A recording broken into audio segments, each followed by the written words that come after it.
Online viewers, we're back for the game number 3, the Act and Tell Challenge.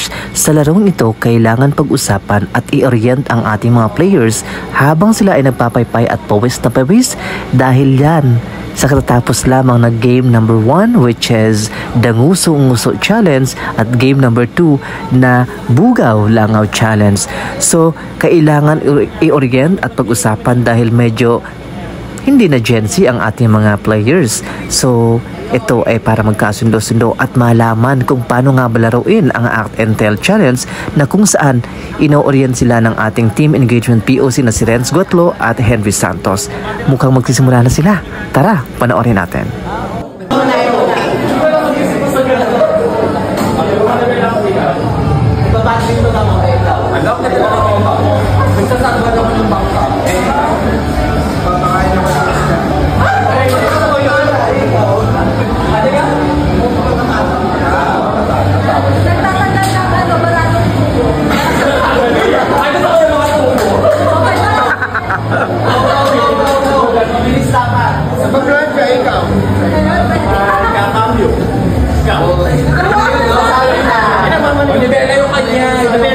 Sige, pagbigay na.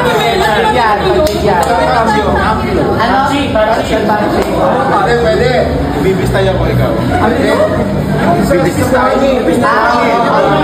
Nakawalis ako ikaw. Perfect.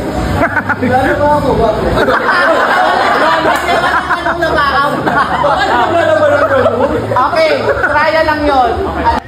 Aba, may patrial pa pala ha. So tingnan natin ang final.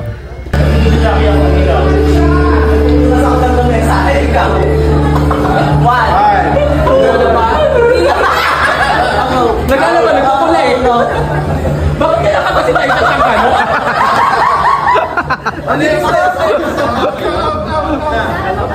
Out na! Ulit! Yun na ulit! Bakit ako out? Out daw lang lalakaw. Nakukula eh. Walang gano'n eh, gano'n na. Ha? Gano'n? Oo, ginagano ko yung bobo ka. Yan. Mamas.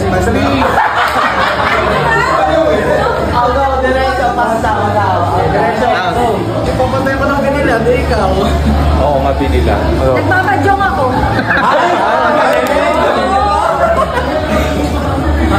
Ako na. Five. Nagano mo ko sabihin ko ni sagot. Okay. Bili sa kotse. Okay, ready. Pupunta sa cabinet. Tapos na, nagpupun. Cabinet? Medyo. Tapos nga lang na mesa eh. Nagpupunan. Out na yun. Ako cabinet. Out kayong dalawa. Pag nagpupunas. Pag nagpupunas. Ay, baka. Hanggang matapos. Ano yan? Sa'yo. Oo, natin nagaptangat. Si Ate na. Hindi naman kikigay sa ikaw. Nakalimutan ko ng baraha. Nag-iisis ako ng baboy. Masahe ako ito. Sino kaya yun? One. Out na. Ano na yan? Ginagawa niyo lagi yun. May hiningi mas. Yun na nagmamasahe. Masa. Nagmamasa ng tinapay. Ano na siya? Yan tagal na. Ang action naman ang magbibigay IC. Alright, so that was the first action na ginaya at pinigyan ng kahulugan kung ano ang ginagawa ng ating mga players. Sa puntong ito, online viewers, si Len ang naatasang pagbigay ng action. Pero Len, mukhang may latency ha?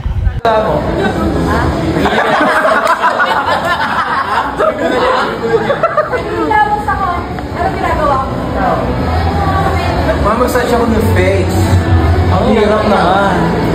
Sukat ko yung balbas ko. Naglalagay ako ng foam thing. Ay, taro may foaming thing na doon. Nakapag ko ng mukha. Napalit ako na rin tube, ikaw. Kaya ka. Ay, yawan na ba? Hirap kasi.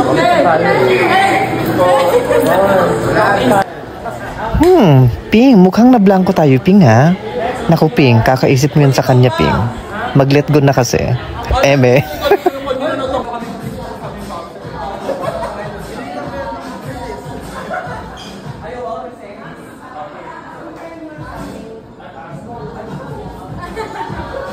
Grabe lang sumangit yung payo ko, tinatamay. Gym ako. Mga para ako.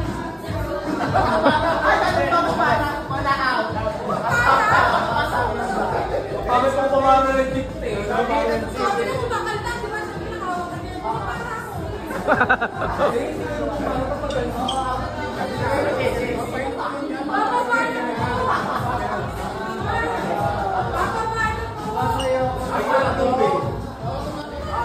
Wait, mukhang competitive ang ating mga players ha? Kailangan pagtalunan at i-justify pa ang kanilang action. Ayaw ma-out. Ano ba kasi premyo dyan?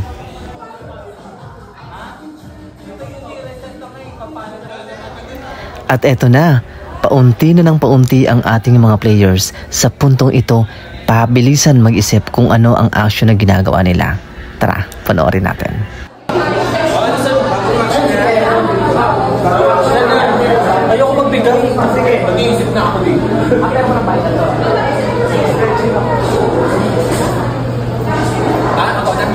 Nakakita ko ng palda.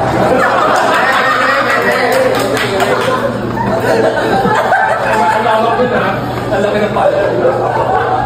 Sige. Ay, nag-try ko silang ulo. Masiro na siya. Ay,